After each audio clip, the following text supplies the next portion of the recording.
اما بعد فاعوذ باللہ من الشیطان الرجیم بسم اللہ الرحمن الرحیم یا ایھا الذین آمنوا کتب علیکم الصیام کما کتب علی الذین من قبلکم لعلکم تتقون صدق اللہ مولانا العظیم الصلاۃ والسلام علیک یا سیدی یا رسول اللہ وعلی آلک واصحابک یا سیدی یا حبیب اللہ۔ اللہ کا الحاکمین کی حمد و ثنا اور حضور خاتم النبیین صلی اللہ علیہ وسلم کے دربار گوہربار میں ہدیہ درود و سلام عرض کرنے کے بعد معزز و محترم سامعین و ناظرین، الحمدللہ آج یکم رمضان المبارک ہے اور اللہ کا الحاکمین کا بے پناہ شکر ہے، اس نے ہمیں ہماری زندگیوں میں ایک مرتبہ پھر رمضان المبارک کی بہاریں لوٹنے کی توفیق عطا فرمائی۔ یہ ماہ رمضان نیکیوں کے ایک خزانہ ہے، ایک لوٹ سیل ہے، ایک اذن عام ہے کہ آؤ خالی جھولیاں اپنی رحمت سے، اللہ فرماتا ہے میری رحمت سے بھر لو۔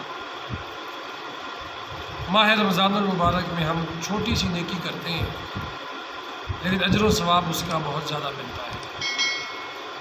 حدیث شریف میں آتا ہے، میرے اور آپ کے آقا و مولا صلی اللہ علیہ وسلم نے ارشاد فرمایا کہ جو بندہ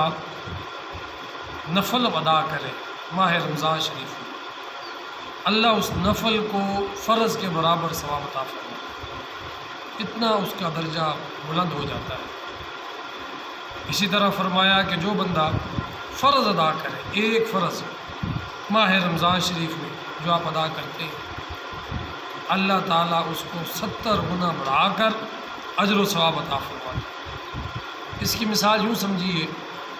کہ ایک آدمی مزدوری کرتا ہے اور اس کی مزدوری، اس کی اجرت یہ طے پاتی ہے کہ بھئی آپ نے اتنے گھنٹے یہ کام کرنا ہے اور کام کرنے کے بعد آپ کو ہم 100 روپیہ دیں گے یا 1000 روپیہ دیں گے۔ اب شام کو جب اس کا کام کا ٹائم ختم ہوا، کام ختم کر کے وہ گھر کو لوٹا، گھر آ کر دیکھتا ہے اس نے جو کمٹمنٹ کی تھی، جو معاملات طے کیے تھے، وہ 1000 روپیہ تھا، لیکن گھر آ کر جب گنتا ہے تو وہ 1000 نہیں ہوتا، وہ 70,000 بنتا ہے۔ اس مزدور کو کتنی خوشی ہوتی ہے کہ دیکھو میں نے اپنے مالک سے جو معاہدہ کیا تھا اس کے مطابق تو یہ تھا کہ 1000 روپے میری اجرت ہے، لیکن مالک اتنا سخی ہے، اس نے ایک کی بجائے 70,000 دیے۔ تو وہ آدمی تو خوش ہو جائے گا اور خوشی سے پھولے نہیں سمائے گا۔ آج اگر مسلمان دیکھیں تو ہم پڑھتے ایک فرض ہے، روزہ ہم ایک رکھتے ہیں، فجر کی، ظہر کی، دیگر تمام نمازیں جو فرائض ہیں ہم ایک ادا کرتے ہیں، لیکن پروردگار اس ایک کو 70 گنا بڑھا کر رمضان شریف کی برکات سے ہمیں ثواب عطا فرماتا ہے۔ اس لیے کہا جاتا ہے کہ یہ مہینہ تو نیکیوں کا خزانہ ہے،